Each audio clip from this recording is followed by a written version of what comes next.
Nous allons passer à la seconde partie de cette émission. Je vous propose de regarder un reportage.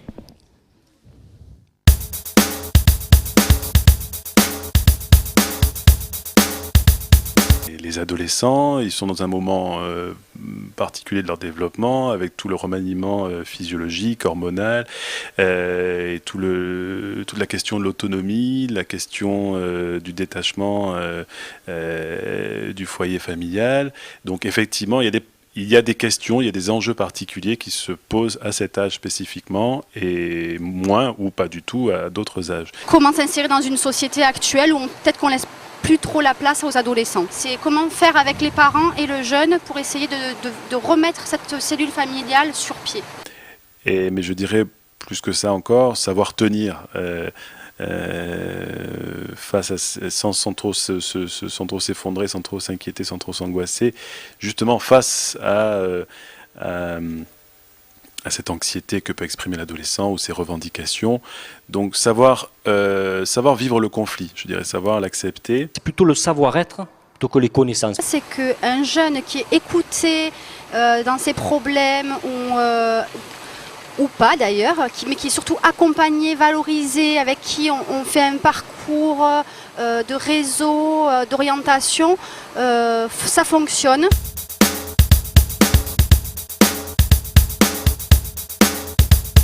On a un petit démantèlement, voire pour certains diront un gros démantèlement de l'éducation publique vis-à-vis des jeunes. Comme si tout le monde avait oublié que le passage de l'adolescence, c'est un moment de construction, on fait des rencontres, on fait des bêtises, on assume, on se construit et c'est comme ça qu'on grandit, on y passe tous par là.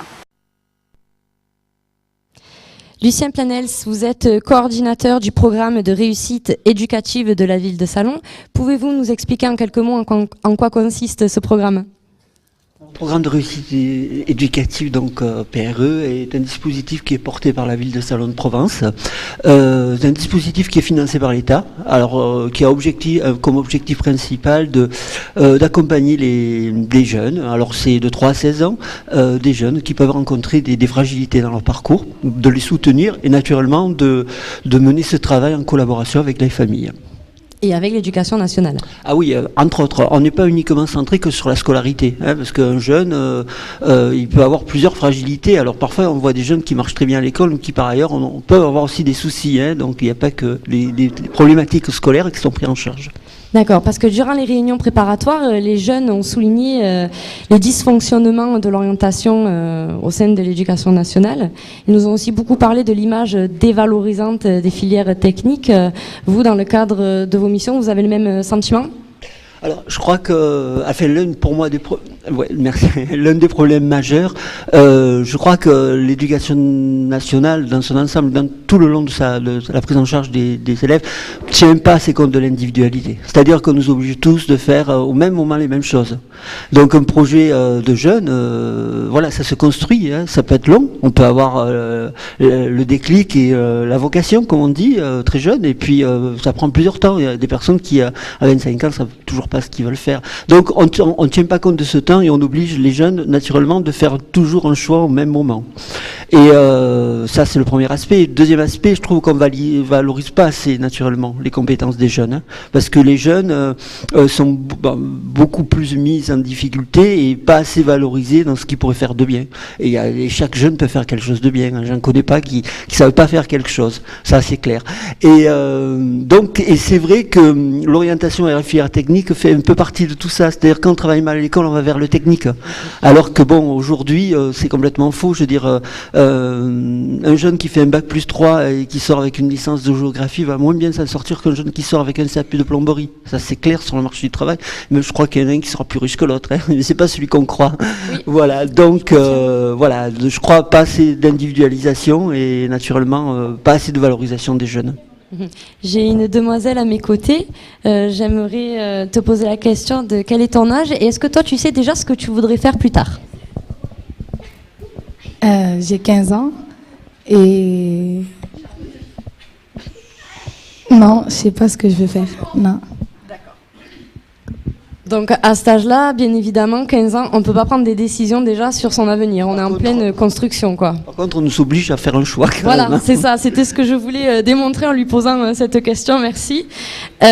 Justement, cette période de l'adolescence, de la jeunesse, qui est une étape un peu charnière de notre vie, n'est-elle pas par définition une période difficile ? Alors là aussi, à prudence, parce qu'il y a des ados, on parle de la crise d'adolescence, il ne faut pas faire une généralité. Pour les ados, ça se passe plutôt bien. Alors c'est une période qui est tumultueuse, sur le plan psychologique, psychique, mais à la fois, voilà, on a toujours l'impression de dire que c'est la catastrophe dans cette période-là. Non, il y a des ados qui passent très bien cette période-là. Voilà, donc, mais c'est vrai que l'adolescence, ça complexifie. Parce qu'on est en mouvement, on ne sait pas trop où on en est, on se cherche. Et donc là, on nous oblige à faire des choix. Et ce que je voulais rajouter par rapport à tout à l'heure, c'est quand on a fait un choix, et si on s'est trompé, c'est beaucoup plus dur de changer. C'est-à-dire qu'il n'y a pas forcément des passerelles. Après, quand on a fait une mauvaise orientation, l'éducation personnelle ne fait pas forcément, ou très mal, la possibilité de modifier. Donc voilà, un choix difficile, effectivement, on oblige à faire des choix dans des périodes un peu complexes pour le jeune, quoi. Très bien. Je vous propose maintenant de visionner un micro-trottoir.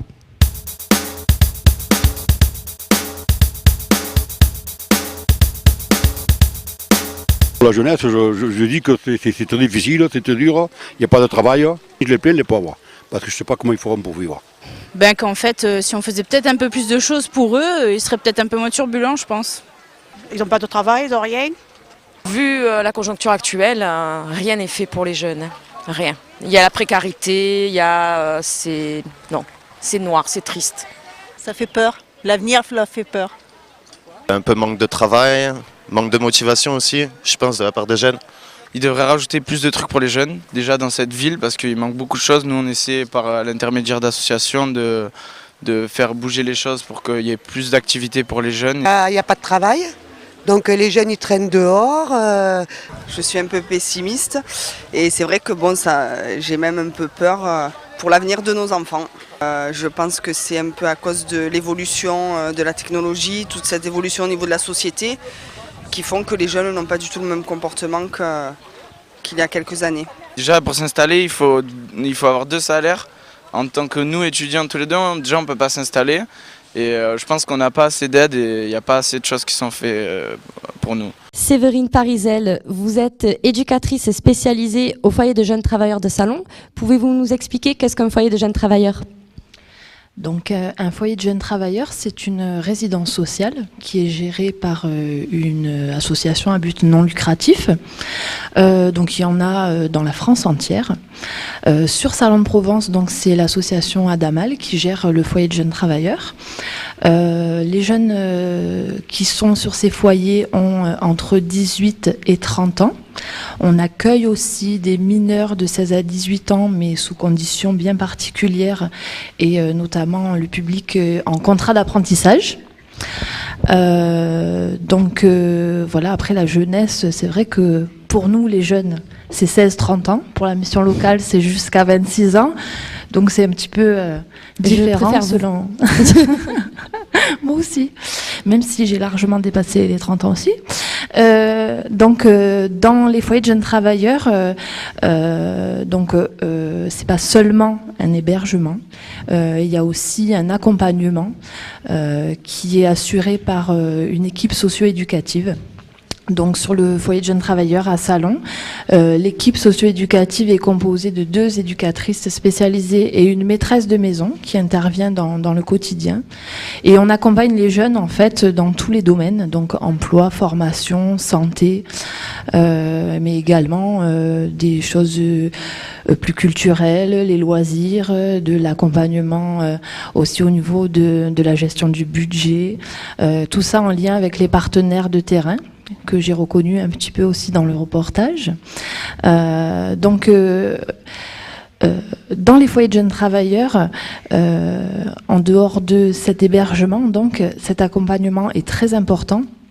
Et surtout, par le biais de l'habitat, en fait, on s'appuie sur tous les atouts de la vie en collectivité, mais aussi la richesse que peut apporter le brassage de la population bien particulier, en fait, dans les foyers de jeunes travailleurs. Puisque, bon, en dehors du fait qu'il y ait des jeunes de 16 à 30 ans, ce qui est quand même une fourchette assez large, on a vraiment des jeunes qui viennent de milieux sociaux tous différents, des 4 coins de France, voire des 4 coins du monde, puisqu'on accueille des jeunes qui sont assistants en langue étrangère, par exemple dans les lycées de Salon de Provence et des villes avoisinantes. Mais pardonnez-moi, ils viennent donc pour une durée déterminée. Voilà. Donc en fait, de toute façon, sur les foyers de jeunes travailleurs, c'est un hébergement transitoire. On ne peut pas rester plus de 2 ans. En principe. Alors après, il peut y avoir des dérogations pour des jeunes qui ont des cursus scolaires un peu plus longs, puisqu'on accueille également du public étudiant. Excusez-moi, je suis un peu... parce que c'est du public étudiant et c'est foyer de jeunes travailleurs. Voilà. Donc en fait, pour nous, un travailleur, c'est aussi un jeune étudiant qui fait quelque chose. D'accord. Donc, une formation, des études, un apprentissage. C'est pas seulement un jeune qui travaille. Donc voilà. Donc les jeunes travailleurs côtoient les jeunes étudiants, côtoient les jeunes apprentis, côtoient les jeunes en formation, et tout ce petit monde s'entend très bien, très bien. Il se passe des choses vraiment enrichissantes au foyer de jeunes travailleurs. C'est la preuve que, je veux dire, un étudiant en maths sup, maths spé partage son repas avec un apprenti mécanicien. Toutes les choses collectives qu'on peut mettre en place se passent très bien dans la convivialité. Tout le monde est partant. C'est pour ça que quand j'ai vu le premier reportage, j'étais un petit peu effarée par les propos qui étaient tenus. Puisque on accueille quand même 150 jeunes par an. Oui, c'est énorme. Et je peux vous dire qu'ils sont très polis et qu'il se passe des choses super au foyer de jeunes travailleurs.